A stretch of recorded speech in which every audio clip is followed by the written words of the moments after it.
नमस्कार, प्राइम न्यूजमा स्वागत छ। म दृष्टिबाणी धिताल र म जीवन खड्का। सुरुमा हेडलाइन्स। प्रतिनिधि सभाको कार्यकालबारे सरकार अझै अस्पष्ट। चुनावपछि सांसदले शपथ गरेपछि कार्यकाल सकिने कानुन मन्त्रीको दाबी। एमाले भन्छ बटम लाइन असोज 1। सीपीसीको तेस्रो वरियताका नेता जनकङ्ग्रेस अध्यक्ष चान्सु काठमाडौँमा। उच्च स्तरीय भेटघाट, नाका खुलाउन नेपालले आग्रह गर्ने, शीर्ष नेताहरूसँग छलफल गर्ने। प्रधान न्यायाधीशको महाभियोग टुङ्गो लाग्नेमा अन्यल। अर्को प्रतिनिधि सभाले स्वामित्व लिने सत्तारूढको दाबी। कानुनविद भन्छन् ऐन प्रश्न छैन, प्रस्ताव निष्क्रिय हुन्छ। राजधानीका अस्पतालहरू डेङ्गुका बिरामीले खच्चाखच। बेड नपुगेपछि भुइँमै उपचार। अहिलेसम्म 7 जनाको मृत्यु। स्वास्थ्य मन्त्रालयले प्रभावकारी काम नगरेको गुनासो।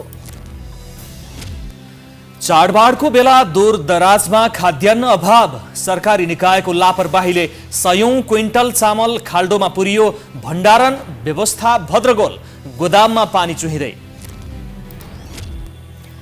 युक्रेनको उत्तरपूर्वी क्षेत्रको एक अस्पतालमा रुसी हवाई हमला हुँदा भवन ध्वस्त। केही युक्रेनी नागरिक घाइते। रुसले नागरिकलाई निशाना बनाएको आरोप अस्वीकार।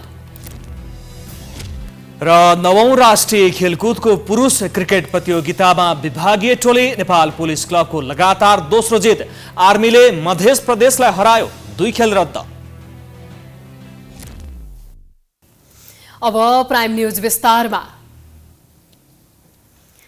प्रतिनिधि सभाको म्याद कहिलेसम्म हो भन्ने विषयमा अहिले पनि सत्तापक्ष र प्रतिपक्ष बीच एकमत छैन। सत्तापक्ष नयाँ संसद नबनेसम्म पुरानो संसदको आयु कायम रहने तर्क गर्छ भने असोज 1 मा यो संसदको म्याद सकिनुपर्ने एमालेको अडान छ। निर्वाचन आयोगले प्रतिनिधि सभाको कार्यकाल असोज 1 गतेसम्म मात्रै रहने व्याख्या गरेको छ। एक रिपोर्ट। नयाँ संसदको पहिलो बैठक बस्ने मितिसम्म संसदको म्याद कायम रहने गरी सरकारले ल्याएको विधेयक व्यापक विरोधपछि फिर्ता भयो। विधेयक फिर्ता भएपछि समानुपातिक सूची पेश गर्ने दिन अर्थात् असोज 2 अगावै संसदको म्याद सकिने आकलन गरिएको थियो। तर सरकार भने अहिले पनि असोज 1 सम्म संसदको म्याद कायम गर्ने भन्दा पनि कार्यकाल लम्ब्याउने खेलमा छ। सार्वभौम संसदलाई खाली राख्न नहुने सत्तापक्षको दाबी छ। संसद नरहेको अवस्थामा देशमा ठूलै घटना दुर्घटना भयो जसको समाधान संसदबाट मात्रै सम्भव छ भने त्यस्तो अवस्थामा के गर्ने भन्ने तर्क सत्तापक्षको छ। त्यसका लागि संसदको पहिलो बैठकसम्म पुरानो संसदको आयु रहनुपर्ने धारणा राख्छ सत्तापक्ष। मङ्सिर 4 गते चुनाव हुन्छ, परिणाम जहिले आउँछ तत्काल परिणाम आइहाल्छ अनि समानुपातिको परिणाम आउनुपर्छ होला। अब कति दिन लाग्छ त्यो हामी भन्न सक्दैनौँ। निर्वाचन आयोगले कहिले मतगणना गर्न सक्छ, कहिले त्यतातिरबाट समानुपातिको रिजल्ट निकाल्छ। निकाल्न साथ त प्रधानमन्त्रीको दाबी गर्नु परिहाल्यो हैन, बहुमत ल्याउने दलले वा बहुमत सांसदहरूको समर्थन प्राप्त गर्ने दलले। यो संसद कहिलेसम्म हो? होइन, त्यो जब अर्को संसद आउँछ तहिलेसम्म। भनेको 1 गते असोज 1 गतेसम्म होइन यसको? होइन, संसद जहिले आउँछ असोज 1 गते आइपुग्छ। प्रमुख प्रतिपक्षी दल नेकपा एमाले भने सरकारको तर्कसँग सहमत छैन। समानुपातिकको सूची पेश हुनुअघि संसदको आयु सकिने एमालेको तर्क छ। सरकारले नयाँ संसदको पहिलो बैठकपछि मात्रै पुरानो संसदको म्याद सकिने प्रावधानसहित पेश गरेको विधेयक फिर्ता लिएपछि संसदको म्याद असोज 1 सम्म मात्रै रहने एमालेको दाबी छ। अब मैले कोही पक्षमा भएको नभएको थाहा भएन, तर मेरो बुझाइ चाहिँ अहिलेको अवस्थामा सिङ्गो देश अब 1 गते पछाडि संसदको पदावधि समाप्त भयो भन्ने बुझाइमा छ भन्ने मेरो बुझाइ हो। सिङ्गो देशले असोज 1 गते पश्चात संसदको समयावधि समाप्त भयो भन्ने नै बुझेका छन् र त्यही कुरा चाहिँ सही हो। संसदलाई खाली नराख्ने सत्तापक्षको रणनीति र असोज 1 पछि संसद भङ्ग हुनुपर्ने एमालेको अडानले यो विषयलाई जटिल बनाएको छ। विवादकै बीच निर्वाचन आयोगले प्रतिनिधि सभाको कार्यकाल असोज 1 गतेसम्म मात्रै रहने व्याख्या गरेको छ। समानुपातिक तर्फको बन्द सूची निर्वाचन आयोगमा बुझाउने समय असोज 2 र 3 गते तय भएअनुसार त्यस अगावै प्रतिनिधि सभाको कार्यकाल सकिने व्याख्या गर्दै आयोगले सङ्घीय संसद सचिवालयलाई पत्र लेखेको हो। प्रतिनिधि सभा वा प्रदेशसभा विघटन भएको अवस्थामा समेत सभामुख र उपसभामुख अर्को निर्वाचनको मनोनयन गर्ने मितिभन्दा अघिल्लो दिनसम्म पदमा बहाल रहने व्यवस्था भएको उल्लेख गर्दै निर्वाचनका लागि उम्मेद्वार मनोनयन हुने दिनदेखि नै सभामुख तथा उपसभामुख पदमा नरहने संवैधानिक व्यवस्था भएको स्मरण आयोगले गराएको छ।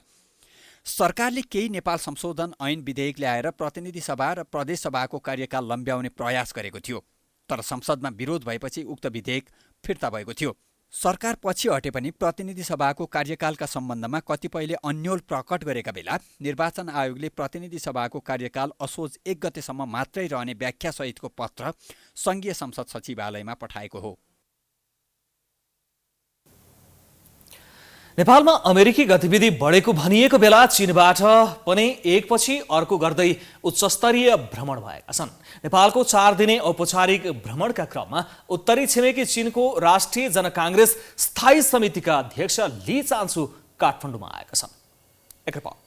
चीनको तेस्रो वरीयतामा रहेका ली चान्सु नेतृत्वको टोली सभामुख अग्निप्रसाद सापकोटाको निमन्त्रणामा काठमाडौँ आएको हो। विशेष विमानबाट सोमबार अपराह्न काठमाडौँ आएका लीलाई त्रिभुवन अन्तर्राष्ट्रिय विमानस्थलमा सभामुख सापकोटाले स्वागत गरे। विमानस्थलमा परराष्ट्र मन्त्रालयका उच्च अधिकारीहरू उपस्थित थिए। अध्यक्ष लीले यही भदौ 30 गतेसम्म गर्ने 4 दिने भ्रमणका क्रममा राष्ट्रपति विद्यादेवी भण्डारीसँग शिष्टाचार भेटवार्ता गर्ने कार्यक्रम छ। यसैगरी उनले प्रधानमन्त्री शेरबहादुर देउवासँग शिष्टाचार भेटवार्ता गर्नेछन्।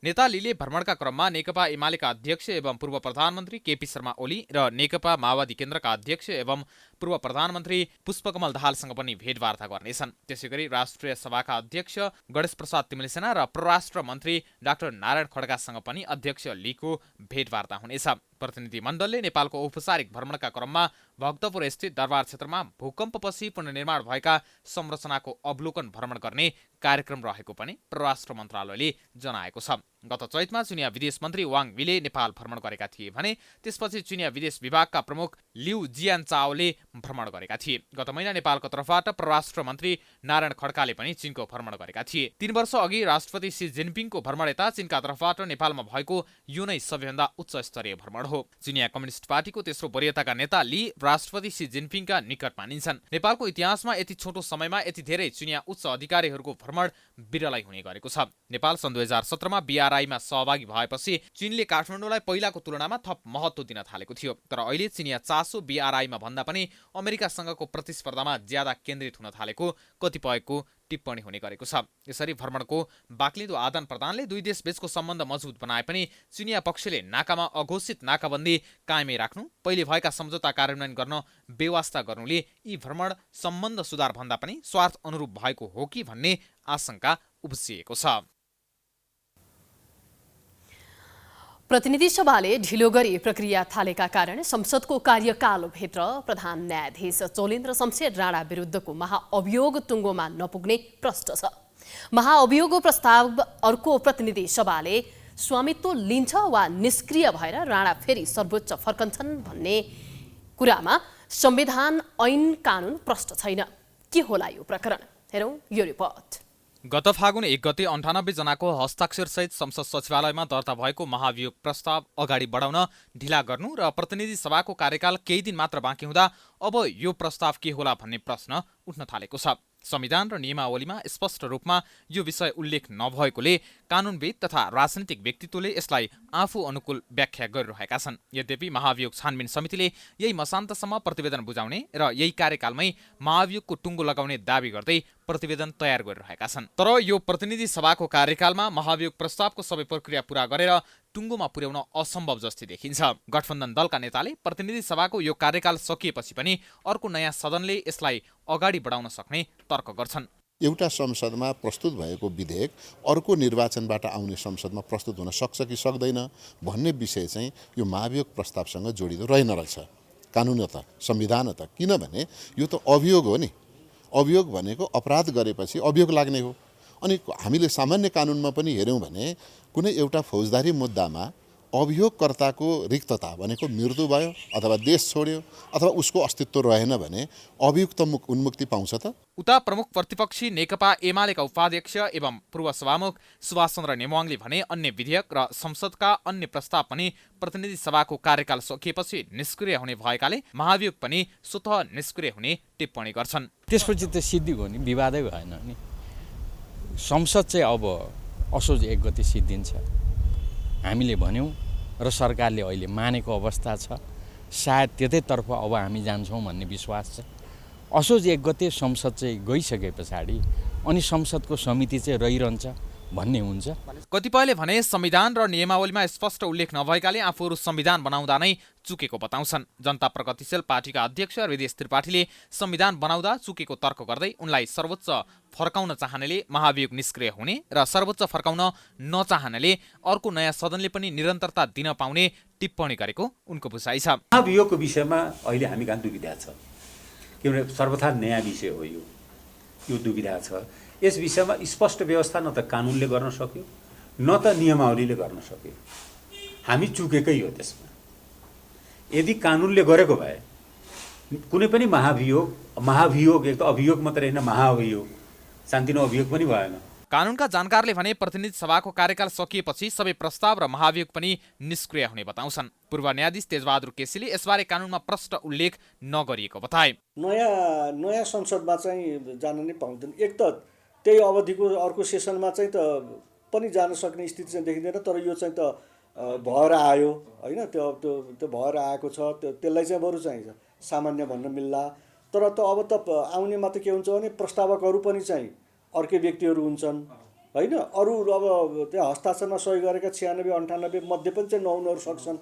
त्यसले गर्दाखेरि चाहिँ त त्यो यही नै प्रस्तावलाई चाहिँ कन्टिन्यू गर्न त त्यो प्रिन्सिपलले पनि चाहिँ मिल्ने जस्तो चाहिँ देखिँदैन। यसरी दुई थरी मत बाहिर आउनुको कारण संविधानमा प्रष्ट व्यवस्था नहुनु हो। यो कार्यकालमा नै महाभियोग नटुङ्गिए निलम्बित प्रधान न्यायाधीश जबरा फेरि सर्वोच्च फर्कन पनि सक्ने कतिपयले तर्क गर्दै आएका छन्। यदि अर्को सदनले पनि महाभियोग बढाउन सक्ने भए मङ्सिर 27 सम्म मात्र जबराको कार्यकाल भएकोले उक्त विषय त्यसै अल्पत्र पर्ने देखिएको छ। राष्ट्रपति विद्यादेवी भण्डारीले नेपाली समाजका युगौंदेखि रहँदै आएका लोक साहित्य एवं साहित्यिक कृतिहरूलाई सङ्कलन गरी बाहिर ल्याउनुपर्ने बताएकी छिन्। नेपाल प्रज्ञा प्रतिष्ठानले सोमबार काठमाडौँमा आयोजना गरेको प्रज्ञा पुरस्कार तथा राष्ट्रिय कविता महोत्सव पुरस्कार वितरण कार्यक्रमलाई सम्बोधन गर्दै राष्ट्रपति भण्डारीले नेपालका अनेकौं कालदेखिका ज्ञान ग्रन्थ विज्ञानको महत्त्वलाई सङ्कलन गरी बाहिर ल्याउनुपर्ने बताएकी हुन्। उनले नेपाली सृजनाहरू विश्व साहित्यको उत्कृष्ट कोटीमा पर्न सक्ने कुरालाई विश्वसामु पुर्याएर प्रमाणित गर्नुपर्नेमा जोड दिइन्।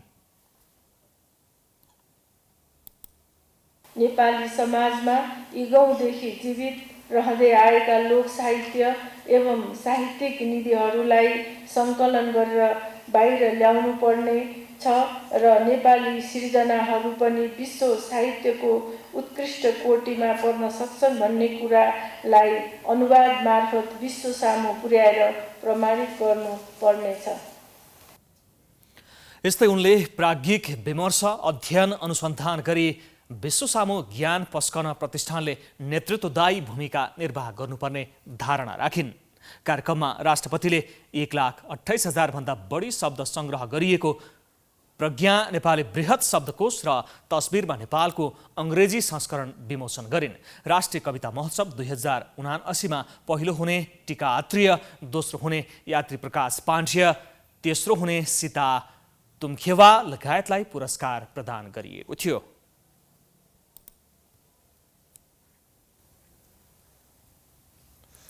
सीट बाँडफाँडको अन्तिम टुङ्गो लगाउन बसेको गठबन्धनका शीर्ष नेताहरूको बैठक आज पनि निष्कर्षमा नपुगी सकिएको छ। बिहान 10 बजेदेखि बालुवाटारमा बसेको बैठक बिना निष्कर्ष टुङ्गिएको सञ्चार मन्त्री एवं सीट बाँडफाँड कार्यदलका सदस्य ज्ञानेन्द्र बहादुर कार्कीले बताएका छन्। सहमतिका लागि सबैले लचिलो हुनुको विकल्प नरहेको उनको भनाइ छ। विकल्प खोज्नका लागि सूक्ष्म रूपमा अध्ययन भइरहेको कार्की बताउँछन्। बैठकको अवस्था सकारात्मक छ र छलफल द्विपक्षीय, त्रिपक्षीय र सामूहिक रूपले छलफल चाहिँ प्रारम्भ भएको छ। अहिले तपाईँले सोध्नुभयो निर्णय गरिहाल्नुभयो भन्नुभयो भने निर्णय गरिहालिसकेको अवस्था छैन, तर निर्णयको नजिकमा सहमतिपूर्ण तरिकाले छलफल अगाडि बढिरहेको छ। सीट बाँडफाँड मिलाउन कार्यदल स्थलमा छलफल भए पनि सहमति नजुटेका कारण शीर्ष तहमै छलफल भइरहेको छ। दलहरूले आफ्नो दाबी नछोडेका कारण सीट बाँडफाँड मिलाउन सत्तारूढ दललाई हम्मे परेको छ।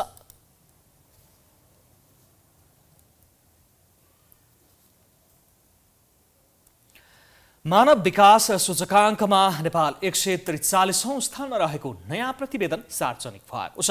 सोमबार काठमाडौँमा UNDP ले सार्वजनिक गरेको मानव विकास प्रतिवेदनमा नेपाल मानव विकास सूचकाङ्क 0.602 अङ्कका साथ 143औं स्थानमा रहेको उल्लेख छ। ऊर्जा मन्त्री पम्फा भुसाल लगायतले उक्त प्रतिवेदन सार्वजनिक गरेकी हुन्। प्रतिवेदनमा नेपालको प्रति व्यक्ति औसत आयु 68.4 वर्ष रहेको उल्लेख छ। स्विजरल्यान्ड 0.962 अङ्कसहित मानव विकास सूचकाङ्कमा पहिलो स्थानमा छ। बढ्दै गइरहेको विश्वव्यापी उथलपुथलले 90% देशहरूमा मानव विकासमा भएको प्रगतिलाई अप्रत्याशित रूपले उल्ट्याउने काम गरेको प्रतिवेदनमा उल्लेख छ। लगातार दोस्रो वर्ष मानव विकासले उल्टो गति लिनाले मानव विकासमा यसअघि कहिल्यै नदेखिएको स्तरमा धक्का परेको र यसका कारण दिगो विकासका लागि 2030 एजेन्डा सुरु गर्दा र 2016 को पेरिस सम्झौता अवलम्बन गर्दाको स्तरमा फर्काउने काम गरेको UNDP ले जनाएको छ।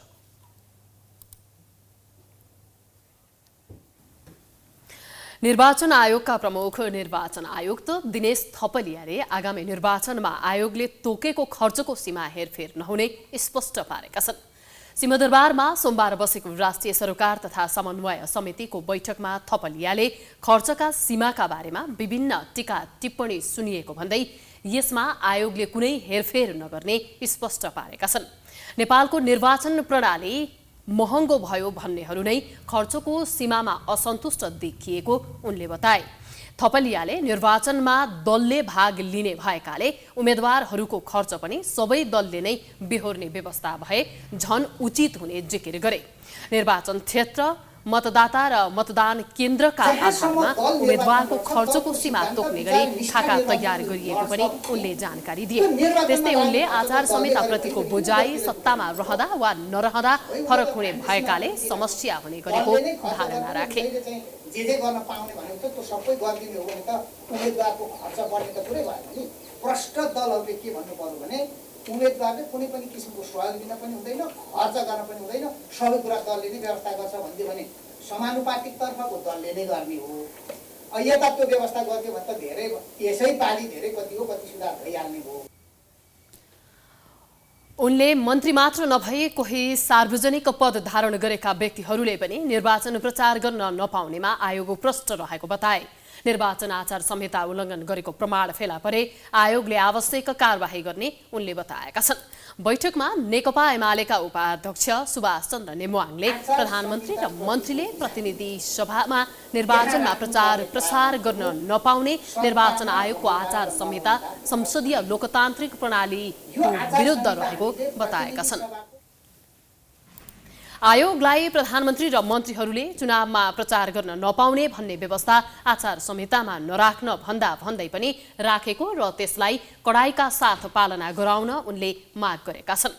त्यसैगरी नेकपा माओवादी केन्द्रका वरिष्ठ उपाध्यक्ष एवं पूर्व उपप्रधानमन्त्री नारायण काजी श्रेष्ठले मन्त्रीलाई चुनाव प्रचार प्रसार गर्न रोक लगाउने गरी जारी गरिएको निर्वाचन आचार संहिता तत्काल हटाउन निर्वाचन आयोगसँग माग गरेका छन्। बहुदलीय राजनीतिक प्रणालीमा नेताहरू नै मन्त्री हुने हुनाले उनीहरूले निर्वाचनको प्रचार प्रसार गर्न नमिल्ने भन्ने कुरा मान्य नहुने उल्लेख गर्दै उक्त प्रावधान तत्काल हटाउन निर्वाचन आयोगसँग उनले माग गरेका छन्।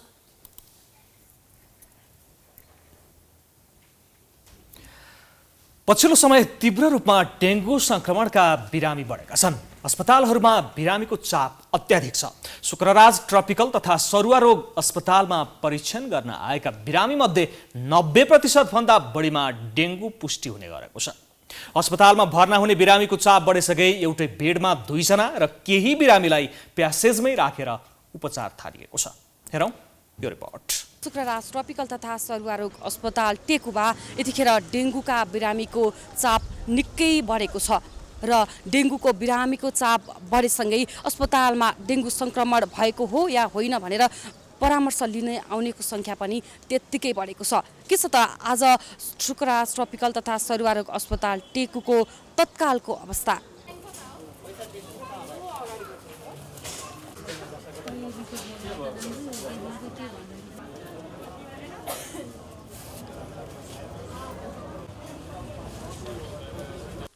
यो दृश्य हो शुक्रराज ट्रपिकल तथा सरुवा रोग अस्पतालको।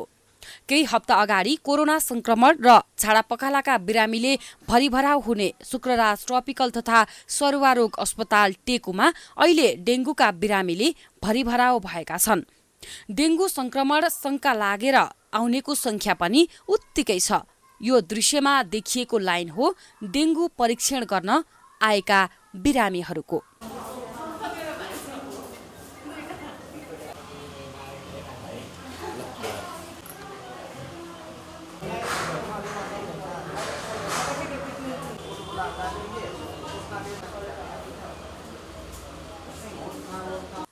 अस्पताल आएका मध्ये 90% डेङ्गु पुष्टि हुने गरेको अस्पतालले जनाएको छ। भर्ना हुनै पर्ने बिरामीलाई मात्रै अस्पताल भर्ना गर्ने गरिएको छ। त्यति हुँदा पनि अहिले अस्पतालको क्षमता भन्दा दोब्बर बिरामीहरूको उपचार भइरहेको छ। पहिला इमर्जेन्सीमा हामीले दिनको 30-40 जना हेर्थ्यौँ भने भदौ 1 गतेबाट हामीले दिनको लगभग 200 भन्दा माथि बिरामीहरू हेर्ने गर्थ्यौँ। र त्यो बिरामीहरूमध्ये पहिला चाहिँ भदौभन्दा पहिला र भदौ 1 गतेभन्दा पछिको कम्पेयर गर्ने भने भदौभन्दा पहिला चाहिँ झाडापखाला लाएर आउने बिरामीको सङ्ख्या उच्च थियो। भदौ 1 गतेपछि चाहिँ ज्वरो आउने, टाउको दुख्ने र उहाँहरूलाई जाँच गर्दा चाहिँ त्यो अधिकांश बिरामीमा चाहिँ हामीले डेङ्गुबाट सङ्क्रमित भएको पाएका छौँ। र यसरी चाहिँ भदौ 1 गतेबाट दिनको हामी इमर्जेन्सीमा 200 देखि 300 जना चाहिँ जाँच गराउन आउने ज्वरोको लागि, र जाँच गर्दाखेरि चाहिँ लगभग 90% भन्दा माथिमा चाहिँ हामीले डेङ्गु सङ्क्रमित भएको पाएका छौँ।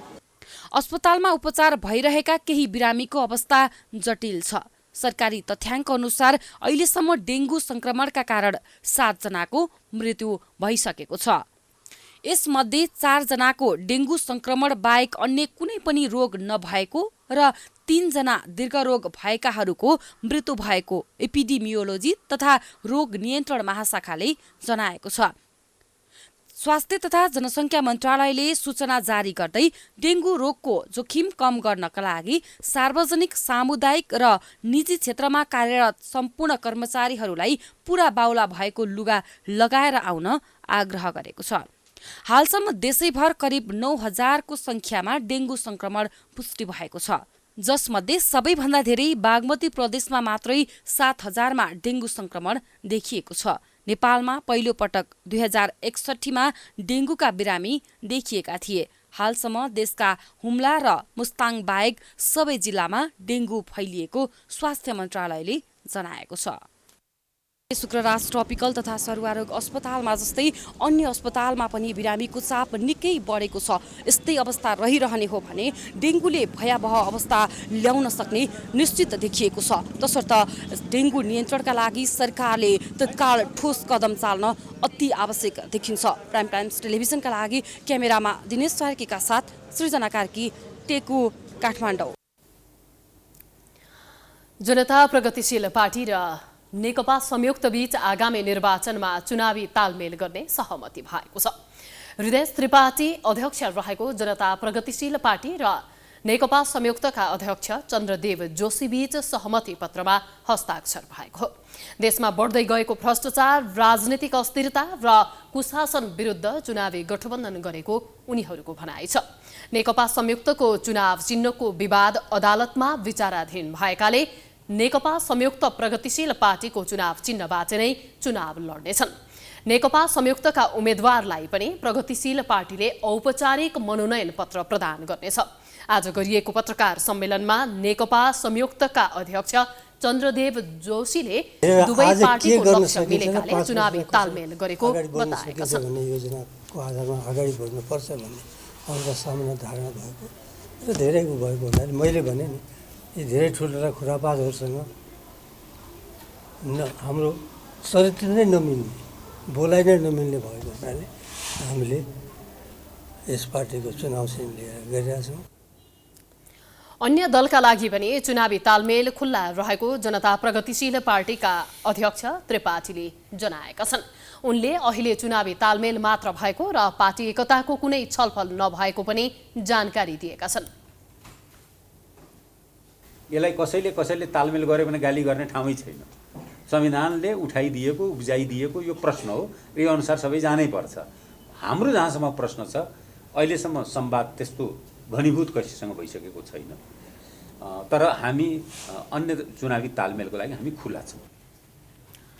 अब दुवै पार्टीले निर्वाचन आयोगमा समानुपातिक उम्मेद्वारको बन्द सूची बुझाउने तयारी गरेका छन्। नेपाली कांग्रेसले बीपीको आदर्श छोडेर प्रचण्ड पथमा हिँडेको आरोप लगाएको छ। पार्टीको उम्मेद्वार छान्न राजधानीमा बसेको नेपाली कांग्रेस बीपीको केन्द्रीय समिति बैठकले यस्तो निष्कर्ष निकालेको हो। बैठकपछि कांग्रेस बीपीका सभापति सुशीलमान शेरचनले कांग्रेस प्रचण्ड पथमा हिँडेकोले आफ्नो दल वैकल्पिक राजनैतिक शक्तिको रूपमा स्थापित हुने दावी गरे। नेपाली कांग्रेसले हिन्दूपन्थी जुन बाटो बीपीको लाइन थियो, गणेश मान्जीको लाइन थियो, कृष्णप्रसाद भट्टराईको लाइन थियो, यी धेरै हजारौँ शहीद भएका थिए राष्ट्रपिता, राष्ट्रपिता प्रजातन्त्र समाजवादको लागि। त्यो त सबै छोडे अनि त प्रचण्ड पथमा हिँडे नेपाली कांग्रेस। उक्त पार्टीले आगामी सङ्घ र प्रदेशको निर्वाचनमा सबै स्थानमा उम्मेद्वार खडा गर्ने पनि जनाएको छ।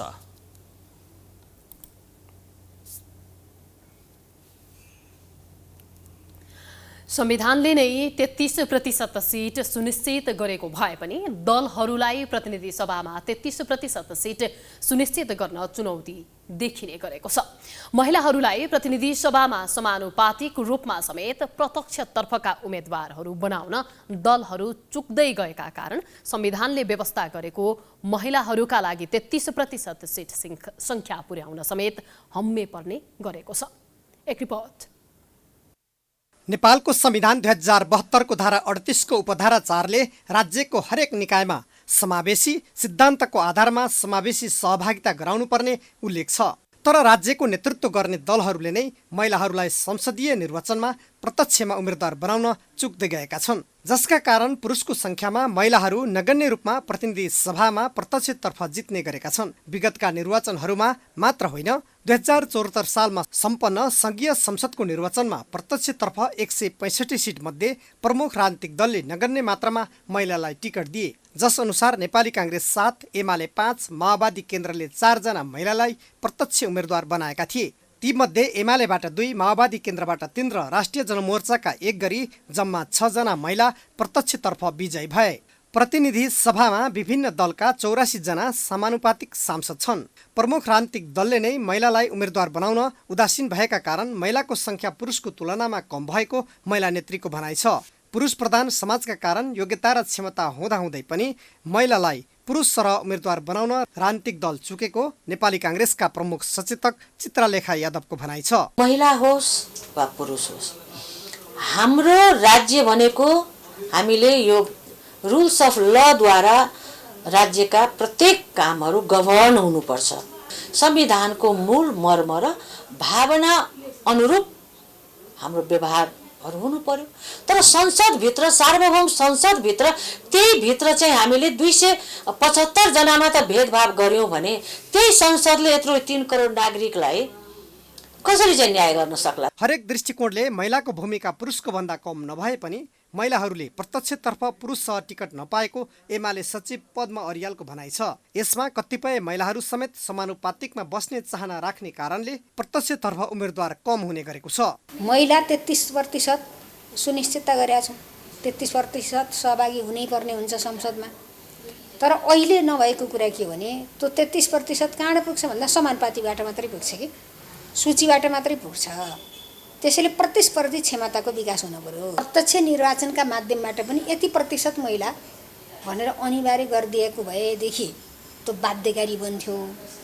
बाध्यकारी भएपछि राजनीतिक दलहरूले उम्मेद्वार बनाउनै पर्थ्यो। आगामी निर्वाचनमा कांग्रेसबाट सुजाता कोइराला, डाक्टर डिला सरगौला, पुष्पा भूषाल, महालक्ष्मी उपाध्याय डिना, महेन्द्र कुमारी लिम्बू, उषा गुरुङ, सीता गुरुङ लगायतले उम्मेदवारी दिने बताएका छन्। यस्तै एमालेबाट पवित्रा खरेल निरौला, पद्मा अर्याल, विद्या भट्टराई, जुली महतो लगायतले प्रत्यक्षमा उठ्ने तयारी गरेका छन्। यस्तै माओवादी केन्द्रबाट पम्फा भूषाल, कमला रोका, बिना मगर, रेखा शर्मा लगायत उम्मेदवार बन्ने चर्चा छ। राष्ट्रिय जनमोर्चाबाट दुर्गा पौडेल उठ्ने लगभग निश्चित छ। नेताहरूले भनाइमा आधा आकाश ओगट्ने महिला भनेर भाषण गर्ने गरेको भए पनि व्यवहारमा कार्यान्वयन नगरेका कारण महिलाहरू पछि पर्ने गरेको कतिपय महिला नेत्रीको भनाइ छ। आफ्नो भौतिक संरचना र जग्गा जमिनको संरक्षण र सदुपयोग गर्न नसकिरहेको खाद्य व्यवस्था तथा व्यापार कम्पनीले बारम्बार नागरिकलाई सहुलियतमा दिन्छु भन्दै ल्याएको चामल लगायतको खाद्यान्न गोदाममै कुहाएर फाल्ने गरेको छ। देशको दुर्गमका नागरिक खाद्यान्न अभावको मार खेप्नुपर्ने अवस्थामा रहँदा थापाथली स्थित बागमती प्रदेश डिपोमा 100 क्विन्टल कुहिएको चामल गोदाममै लुकाइएको भए पनि 60 क्विन्टल बढी चामल खाल्डोमा पुरिएको तथ्य हामीले फेला पारेका छौँ। हेरौँ यो रिपोर्ट। भनिन्छ नेपाल जलस्रोत खनिज सम्पदाले धनी छ, अर्कोतर्फ कृषि प्रधान देशको उपमा पनि हामीले आफैले दिएका छौँ हाम्रो देशलाई। तर विडम्बना, खेतीको समयमा मल र बिउ बिजन पाउनै किसानले सङ्घर्ष गर्नुपर्छ। यहाँ पानीको उपलब्धता र मल बिउ बिजनको समस्या अनि कृषि पेसाको आकर्षण गर्दा देशभरका 30,91,000 हेक्टरमा मात्रै खेती हुने गरेको छ। धान खेती हुने 10,30,000 हेक्टर जग्गा बाँझै रहेको सरकारी तथ्याङ्कले नै देखाएको छ।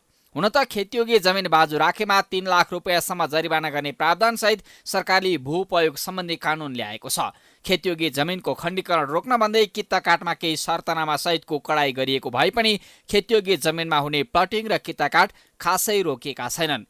कृषि उत्पादनमा वर्षेनी भइरहेको ह्रासका कारण आर्थिक वर्ष 2078-79मा मात्रै पनि हामीले 73 अर्बभन्दा बढीको खाद्यान्न आयात गरेका छौँ। कृषकलाई प्रोत्साहन गर्न भन्दै दिइने सरकारी अनुदान केही टाठाबाठा र मौसमी किसानको अर्थात् नेता कार्यकर्ताको हातमा पुग्दा वास्तविक किसानहरू मारमा छन्। हामी उत्पादन घट्दो क्रममा अनि आयात बढ्दो क्रममा रहेका मुलुकका नागरिक भएर बाँच्दै गर्दा आम नागरिकलाई केही राहत र सहुलियतमा खाद्य सामग्री दिन भन्दै सरकारले स्थापना गरेको खाद्य व्यवस्था तथा व्यापार कम्पनी भने खाद्यान्न भण्डार गर्दै कुहाएर फालिरहेको छ।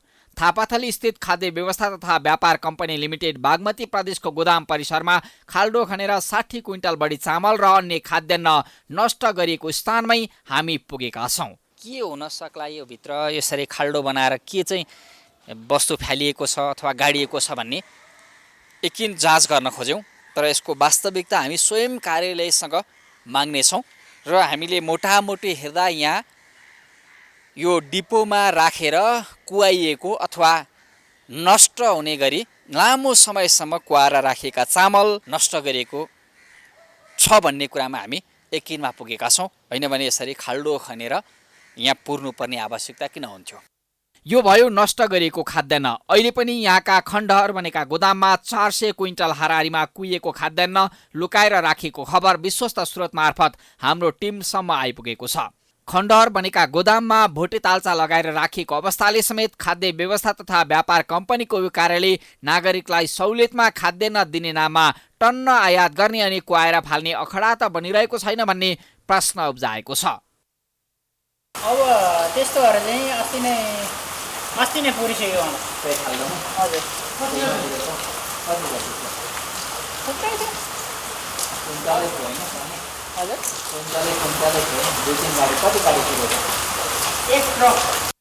हुन त विगतमा समेत 100 क्विन्टल खाद्यान्न कुहाएर फालिएको अवस्थाले समेत यहाँ बदनेतपूर्ण गतिविधि हुन्छन् भन्ने शङ्काको सुई सधैँ तेर्सिने गरेको छ। आखिर कुहिएको खाद्यान्न नै आएको हो वा कुहाएर फालिएको हो? यो प्रश्नको औपचारिक जवाफ दिन तयार नभएपछि हामीले खाद्य व्यवस्था तथा व्यापार कम्पनी लिमिटेड बागमती प्रदेश डिपो प्रमुख ज्ञानु थापालाई स्टिङमा पारेका छौँ। एकपटक यो सुन्नुहोस्। रिटर्न आएर त्यस पछाडि मात्र प्रोसेस गरेर गरे अब त्यो 60 क्विन्टल हो। अरू त कुनै अब 36 क्विन्टल कुनै 10 क्विन्टल त्यस्तै धुलो त्यस्तोहरू बिग्रेको मात्रै हो। त्यस्तो खासै धेरै ठुलो परिवार पनि होइन। केही जापानबाट ल्याउँदै सडेको अवस्थामा आइपुग्यो, केही आफैले खरिद गरेर ल्याएको गोदामबाट छान्दा कुहिएको भेटिन्छ। सड्ने नष्ट गर्ने क्रम निरन्तरको प्रक्रिया हो। यो जवाफले नै खाद्य व्यवस्था तथा व्यापार कम्पनी लिमिटेड राज्यको लगानीप्रति कति जिम्मेवार छ भन्ने आफै प्रश्न हुन्छ। जान कुहाइएको नहुन पनि सक्छ, तर गोदाम पुरानो भएर वा पानी चुहेर जोखिम बढेको बारे किन समयमै ध्यान दिइँदैन? चिकित्सक डाक्टर गोविन्द केसीले धनगढीमा आमरण अनसन सुरु गरेका छन्। धनगढीको एलएन चौक स्थित कृष्ण मन्दिरको धर्मशालामा केसीले 7 बुँदे माग राख्दै अनसन सुरु गरेका हुन्। उनले सरकारी अस्पतालमा बेड संख्याको आधारमा चिकित्सकको दरबन्दी थप गर्नुपर्ने, स्थानीय तहको बजेटको आधा हिस्सा शिक्षा र स्वास्थ्यमा छुट्याउनुपर्ने लगायतका माग राखेका छन्। माग पूरा गर्न समय सीमा दिए पनि सरकारले व्यवस्था गरेको भन्दै उनले अनसन सुरु गरेका हुन्। डाक्टर केसीले जलवायु परिवर्तनले पारेको असरबारे समयमै सचेत रहनुपर्ने लगायतका माग राखेका छन्। नेपालमा राजनीतिक दलका नेता र माफियाहरू मिलेर नाफाको लागि शिक्षा र स्वास्थ्य दुवैको चरम व्यापारीकरण गरेको छ। नतिजा स्वरूप न्यूनतम पूर्वाधार नभएका निजी शिक्षण मेडिकल लगायत र स्वास्थ्य संस्थानहरू अधिकांश जनता बस्ने ग्रामीण भेगमा होइन, सीमित सहरहरूमा च्याउ उम्रे चाहिँ फैलेका छन्। केसीले नेपालमा स्वास्थ्य र मेडिकल शिक्षा क्षेत्रमा सुधार तथा सुशासनका मुद्दा लिएर लामो समयदेखि सङ्घर्ष गर्दै आए पनि अपेक्षाकृत सुधार हुन नसकेको बताएका छन्। अब बिजनेस न्यूज।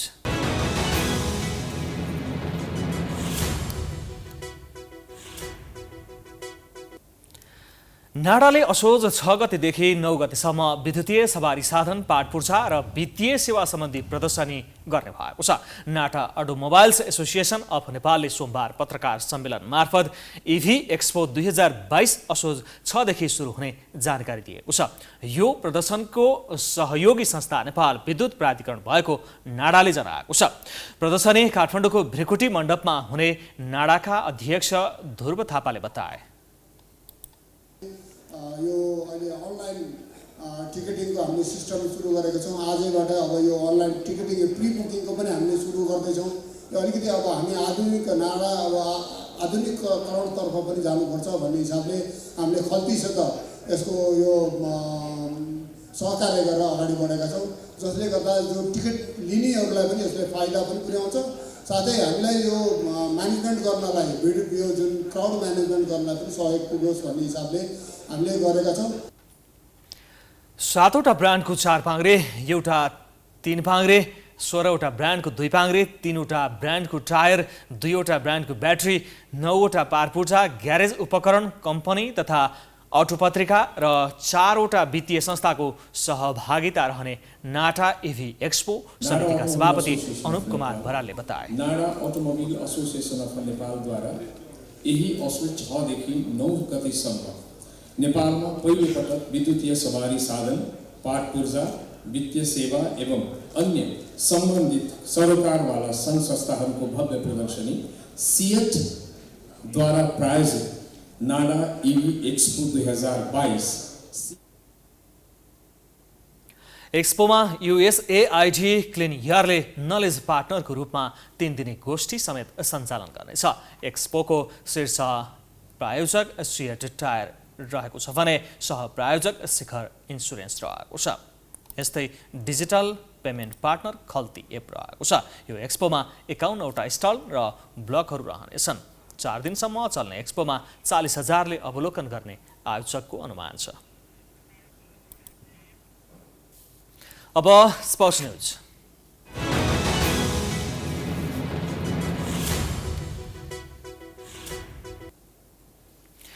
नौ राष्ट्रिय खेलकुदको पुरुष क्रिकेट प्रतियोगिता अन्तर्गत विभागीय टोली नेपाल पुलिस क्लबले लगातार दोस्रो जित निकालेको छ।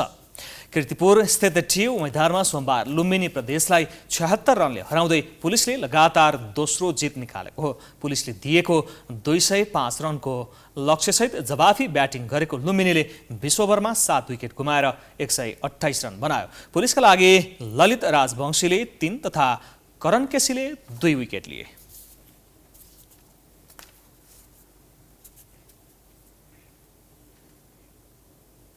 यो सँगै हामी प्राइम न्यूजको अन्त्यमा आइपुगेका छौं। जाँदा जाँदै हेडलाइन्स पुनः एकपटक।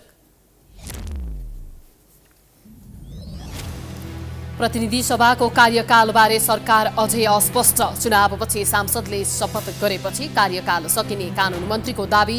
एमाले भन्छ बटम लाइन असोज 1। सीपीसीको तेस्रो वरियताका नेता जनकांग्रेस अध्यक्ष चान्सु काठमाडौँमा उच्चस्तरीय भेटघाट। नाका खुलाउन नेपालले आग्रह गर्ने, शीर्ष नेताहरूसँग छलफल गर्ने। प्रधान न्यायाधीशको महाअभियोग टुङ्गो लाग्नेमा अन्यल। अर्को प्रतिनिधि सभाले स्वामित्व लिने सत्तारूढको दाबी। कानूनविद भन्छन् ऐन प्रष्ट छैन, प्रस्ताव निष्क्रिय हुन्छ। राजधानीका अस्पतालहरू डेङ्गुका बिरामीले खचाखच बेड नपुगेपछि भुइँमै उपचार, अहिलेसम्म 7 जनाको मृत्यु। स्वास्थ्य मन्त्रालयले प्रभावकारी काम नगरेको गुनासो। चाडबाडको बेला दूरदराजमा खाद्यान्न अभाव, सरकारी निकायको लापरवाहीले 100 क्विन्टल चामल खाल्डोमा पुर्यो। भण्डारण व्यवस्था भद्रगोल, गोदाममा पानी चुहिँदै। युक्रेनको उत्तर पूर्वी क्षेत्रको एउटा अस्पतालमा रुसी हवाई हमला हुँदा भवन ध्वस्त, केही युक्रेनी नागरिक घाइते। रुसले नागरिकलाई निशाना बनाएको आरोप अस्वीकार। र 9औं राष्ट्रिय खेलकुदको पुरुष क्रिकेट प्रतियोगितामा विभागीय टोली नेपाल पुलिस क्लबको लगातार दोस्रो जित। आर्मीले मध्य प्रदेशलाई हरायो, 2 खेल रद्द। प्राइम न्यूज अहिलेलाई सकियो। यसपछिको प्रस्तुति जनता जान्न चाहन्छन् ऋषि धमलाको साथमा। हेर्दै गर्नुहोला प्राइम टाइम्स एसडी। नमस्कार।